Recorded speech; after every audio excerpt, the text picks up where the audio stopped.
Намираме се на едно чудесно място, което е близо до София, на язовир Искър.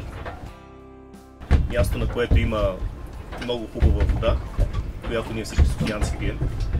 Има хубав плаж, пясъчен, има поляна и има много ветроходство. Ние сме хората, които на язовир Искър развиваме ветроходния спорт и го правим достъпни за всички, за малки и големи ветроходци. Ние сме спортен клуб Булсейлинг, аз съм Емил Иванов, управител на спортния клуб.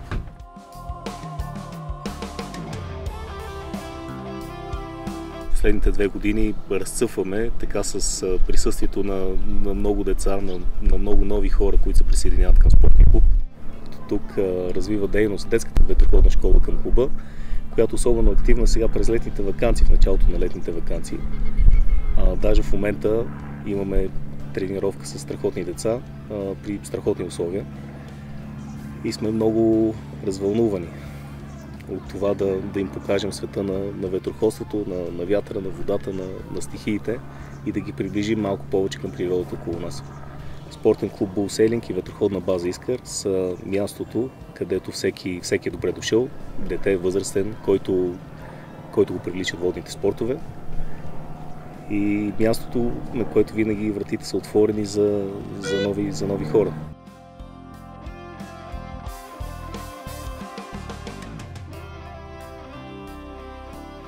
За възрастните, за порасналите деца, развиваме ветроходство с ветроходни курсове или с отдаване на лодки под наем за по-можещите, като тази лодка, на която сме в момента, която се казва Жаносън 2000.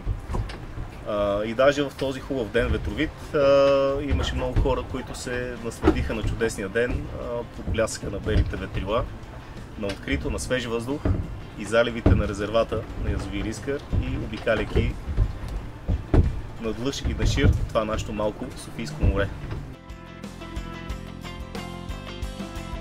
Мислите, че ветроходството е скъп спорт. Това не е така, особено в последните години, благодарение на нас и на усилията на нашите колеги.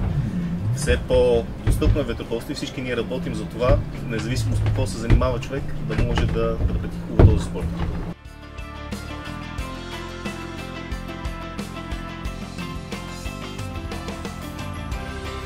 Как беше? Добре. Браво! Леко да избуташ руля, съвсем леко. Учихме се да правим поворот, обикаляхме тези шамантури. Учите ли се как е устроена лодка? Не. Устройството на лодката не го учихте? Учихме го.